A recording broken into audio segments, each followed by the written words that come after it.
ദൂരെ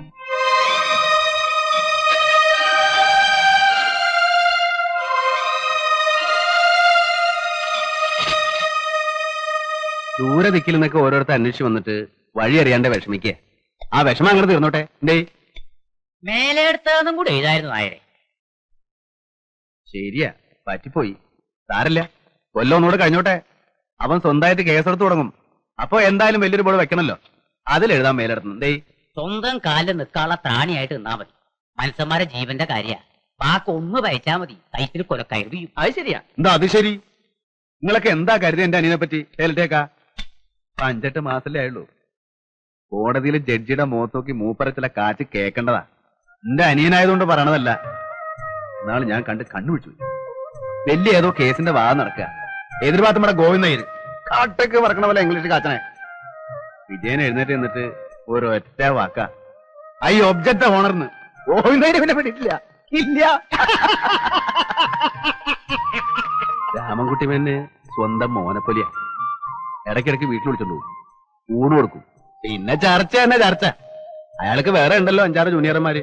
ഒരെണ്ണത്തിനെ വീട്ടിൽ വിളിക്കില്ലല്ലോ. ഇപ്പൊ എന്റെ അനിയനായോണ്ട് പറഞ്ഞ ആ കോട്ടും ഗൗണും ഒക്കെ ഇട്ട് നിന്നണ്ടല്ലോ. രാമകുട്ടി എന്നെ കട്ടിയും കലയാ. അതിപ്പോ കാഴ്ചകൾ ഇങ്ങക്കും ഉണ്ടല്ലോ ഒരു കല. ഇപ്പൊ എന്ത് കലടോ? ഈ പാടത്തും വലുതൊക്കെ നിന്നിട്ട് ഒക്കെ പോയില്ലേ.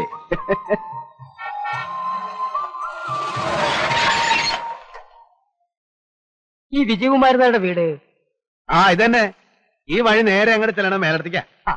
അഡ്വക്കേറ്റ് വിജയകുമാരനാരുടെ വീട്? അതന്നെ, മേലെടുത്ത വിജയകുമാരനാർ തന്നെ. ബോർഡ് വായിച്ചു നോക്ക്. നേരെ അങ്ങോട്ട് പോയാ മതി. അല്ലെങ്കിൽ വേണ്ട, ഞാനും വരാം. വഴി തെറ്റണ്ട.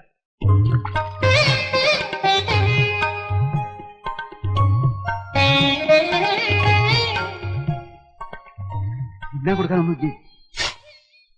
കാച്ചിൽ പുഴുങ്ങിയതോ? കൊടുക്കാൻ പറ്റിയ സാധനം. ഞാൻ പറയാറില്ലേ വല്ല കായവറുത്തോ മിക്സറോ വാങ്ങി വെക്കണമെന്ന്. മാന്യമാര് പറഞ്ഞ വീടാണേ. വാങ്ങിക്കൊണ്ടൂടെ? ഇതം കൊടുക്ക. അപ്പൊ ജില്ലാ കമ്മിറ്റിയില് അങ്ങനെ ഒരു ആലോചന വന്നപ്പോ ഞാനൊന്ന് പ്രസ് ചെയ്തു നിങ്ങളുടെ പേര്. അത് അംഗീകരിക്കുകയും ചെയ്തു. പഠിക്കുന്ന കാലത്ത് ഒരു രസത്തിന് എന്തൊക്കെയോ ചെയ്തു എന്നല്ലാതെ എനിക്ക് പാർട്ടിയുമായി ഒരു ബന്ധവുമില്ല. ബന്ധപ്പെട്ട മതിയല്ലോ. പാർട്ടിയുടെ വക്കീലാവെന്ന് പറഞ്ഞാൽ അറിയാലോ, ഒരു ഭാഗ്യ. പാർട്ടിയുടെ കേസുകള്, അനുഭാവികളുടെ കേസുകള്, പത്രങ്ങളിലും മാധ്യമങ്ങളിലും മറ്റും കിട്ടുന്ന പ്രാധാന്യം, സർവോപരി ഒരു ദേശീയ പാർട്ടിയുടെ പിൻബലം, പിന്നെ മിടുക്കുണ്ടെങ്കിൽ പാർട്ടിയുടെ ഉന്നതമായ സ്ഥാനങ്ങൾക്ക് വരാനും പറ്റും. മനസ്സിലായോ? മനസ്സിലായി. പക്ഷെ നിങ്ങളുടെ പാർട്ടിയുടെ കേസോ പാർട്ടിയുടെ പിൻബലോ ഒന്നും എനിക്ക് താല്പര്യമില്ല. നിങ്ങൾ വേറെ ആളെ നോക്കണം. എനിക്ക് വയ്യ. വക്കീൽ സാറേ, കേറി വരുന്ന മഹാലക്ഷ്മി ആട്ടി ഇറക്കരുത്. പാർട്ടിയുടെ വക്കീലായാൽ കാശിന്റെ കൊള്ളയാ. ഇവിടെ ഏറ്റവും അധികം ക്രിമിനൽ കേസ് ഉള്ളത് ഞങ്ങളുടെ പാർട്ടിക്കാ, അതറിയോ? അപ്പോ ക്രിമിനൽസ് ധാരാളം ഉണ്ടെന്ന് അർത്ഥം. അപ്പോ നിങ്ങൾക്ക് താല്പര്യമില്ല അല്ലേ? പറഞ്ഞല്ലോ, തീരെ താല്പര്യമില്ല. ആദ്യമായിട്ടാണ് ഒരു വക്കീൽ മുഖത്തടിച്ച പോലെ ഇങ്ങനെ പറയണത്. വാടോ, ഞങ്ങളൊന്ന് ആലോചിച്ചിട്ട് പറയാം. ആലോചിക്കാനൊന്നുമില്ല, എനിക്ക് ആവശ്യമില്ല. വിജയകുമാരൻ നായരെ, നാളെ നിങ്ങൾ ഇതിനു വേണ്ടി ദുഃഖിക്കേണ്ടി വരും. ഓ, നാളെ ദുഃഖിച്ചോളാം. ചെല്ല്. സാറന്മാരെ ഒന്നും വിചാരിക്കരുത്. എഞ്ചി കണ്ടിട്ട് ആരോപിച്ചുള്ളേ. മിസ്റ്റർ, സൂക്ഷിച്ച് സംസാരിക്കണം.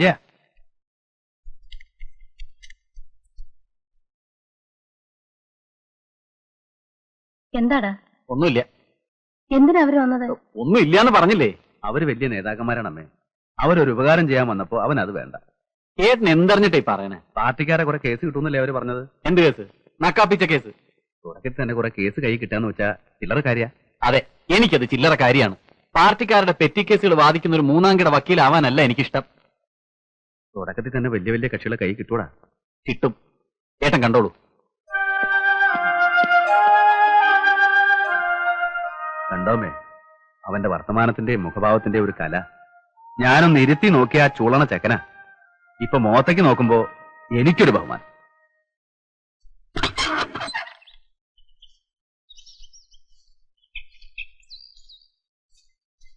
ആയി എന്താ ഇത്? പറഞ്ഞ പോലെ സിഗരറ്റ് വലിയും തുടങ്ങിയോ? ഇതിനൊക്കെ ഏട്ടൻ കാശ് തരുന്നുണ്ടല്ലോ ഈശ്വരാ. ഒരു പൊതി വീട് വാങ്ങാൻ കാശ് തരണമെങ്കിലേ ഇരക്കണം. എന്നിട്ടല്ലേ സിഗരറ്റ്? ഇതാ ചെക്കൻ തന്നാടി. ഏത് ചെക്കൻ? ഇവിടെ കടമ്പാട്ടെ സരോജന മോലി കൂന്നൻ അവന്നുണ്ട്. ഇങ്ങനെ എപ്പോഴും തരാൻ ഓരോരുത്തർ ഉണ്ടാവൂലോ. ആ ചെക്കൻ കിഴക്കങ്ങാണ്ടൊരു നാട്ടിലല്ലേടാ ഇപ്പൊ? അതെ, കോവിന്ദപുരം പൊള്ളാച്ചിക്ക് അടുത്താ. അവന് തരക്കേടില്ലാത്തൊരു നിലയാ. 8-10 ഏക്കർ സ്ഥലവും ഒരു വീടൊക്കെ ഉണ്ട് അവിടെ. അവൻ കല്യാണമൊക്കെ കഴിഞ്ഞ് കുടുംബമായിട്ടാ കഴിയണേ? ഏയ് ആലോചന നടക്കുന്നുണ്ട്. ഞാൻ വെറുതെ ആലോചിച്ചു നമ്മുടെ സുധയുടെ കാര്യം. എനിക്ക് ഈ തറവാട് മഹിമയൊന്നും വേണ്ട. നമ്മുടെ ദിവാകരനെ പോലെ ഒന്നിനും കൊള്ളാത്തവനായിട്ട് എന്താ കാര്യം? അവന് മോഹമുണ്ടെന്ന് എനിക്ക് തോന്നി. തുറന്നു ചോദിക്കാൻ ഒരു പേടി. ഇവിടുത്തെ ഒപ്പം കഞ്ഞും കുറെ തിന്നിട്ടുണ്ടല്ലോ. നമുക്കൊന്ന് ആലോചിച്ചാലോ ഓപ്പോളെ? തെറ്റൊന്നുമില്ല. രാഘവനോടൊന്ന് പറയുന്നേ. ഞാൻ പറയണോ? അല്ലെങ്കിൽ ഓപ്പോൾ എന്നെ പറഞ്ഞാ പോരെ? നല്ല നേരം നോക്കി നീ തന്നെ പറഞ്ഞാ മതി. ഓ, ഞാൻ പറയാം, ഇപ്പൊ തന്നെ പറയാം. ഞാനെന്തിനാ പേടിക്കണേന്ന്? ഡേ, ചില നേരത്തൊക്കെ എന്നെ തട്ടിക്കേറിയെങ്കിലും കാര്യമായിട്ടൊരു കാര്യം ഞാൻ പറഞ്ഞാൽ പൂച്ചയാണ് പൂച്ച.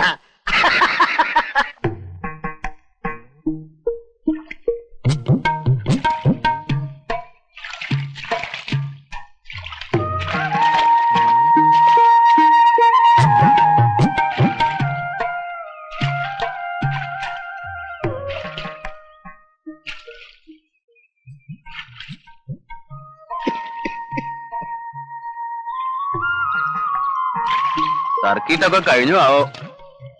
ഓ അല്ല അല്ല, ഞാനേ നമ്മുടെ 3 വന്നിട്ടുണ്ട് ഗോവിന്ദാപുരത്തുനിന്ന്. അവനെ കണ്ടിങ്ങനെ ഓരോന്നൊക്കെ പറഞ്ഞിങ്ങനെ ഇരുന്ന്. എന്നിട്ട് അവൻ എന്നെ കണ്ടില്ലല്ലോ. ഇന്ന് അവന്റെ സ്ഥലം കാണാൻ ആള് വന്നിരുന്നു. ആ തിരക്കില് എന്നിട്ട് കച്ചവടായോ? ചിലപ്പോ മുറി.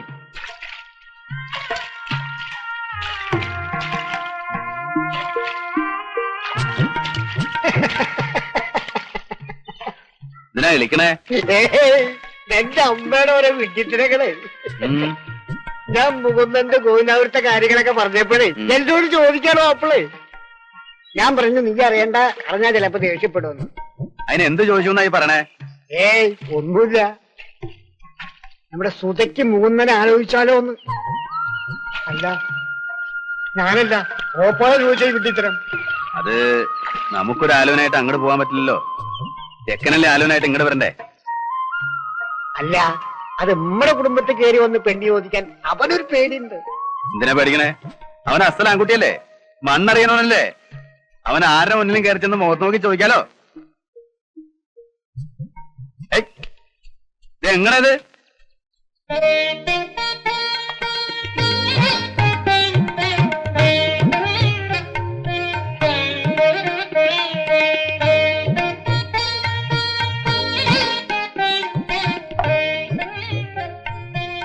അപ്പൊ ഞങ്ങളുടെ പെൺകുട്ടിയെ കണ്ടിട്ട് ബോധ്യമായല്ലോ. ഞാൻ കാണാത്ത കുട്ടിയൊന്നല്ലല്ലോ. ഇങ്ങനെ ഒരു ചടങ്ങിന് തന്നെ ആവശ്യമില്ല. രാഘവേട്ടനോട് നേരിട്ട് പറയാനൊരു ബുദ്ധിമുട്ടുണ്ടായിരുന്നു. ചോദിച്ചിട്ട് അബദ്ധമായി പോയാ എനിക്ക് നാളെ ഈ വീട്ടിൽ വരേണ്ടതാണേ. എന്റെ അമ്മാമ്മയുടെ വീട്ടിൽ പോലും എനിക്ക് ഇവിടെ കിട്ടുന്ന സ്നേഹവും സ്വാതന്ത്ര്യവും ഇല്ല. അത് ഇല്ലാണ്ടാവുമെന്നായിരുന്നു എന്റെ പേടി. അമ്മാമ സഹകരിക്കുമല്ലോ അല്ലേ? സഹകരിക്കായിരുന്നിട്ട് എന്താ കാര്യം? ഞാൻ അമ്മാമ്മയുടെ വീട്ടിലെ പണിക്കാരനായി നിന്നിരുന്നെങ്കിൽ ഇന്നും എന്നോട് സ്നേഹം ഉണ്ടായേനെ. എന്നെ ചീത്ത പറഞ്ഞ് ഈ നാട്ടിൽ നിന്ന് ഓടിച്ചത് ഈ രാഘവേട്ടനാ. പിന്നെ കോളേജിലൊക്കെ പോയ ഒരു ആൺകുട്ടി സ്വന്തം വഴി നോക്കാണ്ട് അമ്മാമ്മയുടെ വീട്ടിലെ കന്നിനെ നോക്കി നടന്ന ചീത്ത പറയാണ്ടിരിക്കണ എങ്ങനെയാ? ഇക്കാര്യം അമ്മാമ്മയോട് പറഞ്ഞോ? ഇല്ല, അടുത്ത വരവിന് പറയാം. എന്നിട്ട് ഞാൻ അമ്മാമ്മയെ ഇങ്ങോട്ട് അയക്കാം.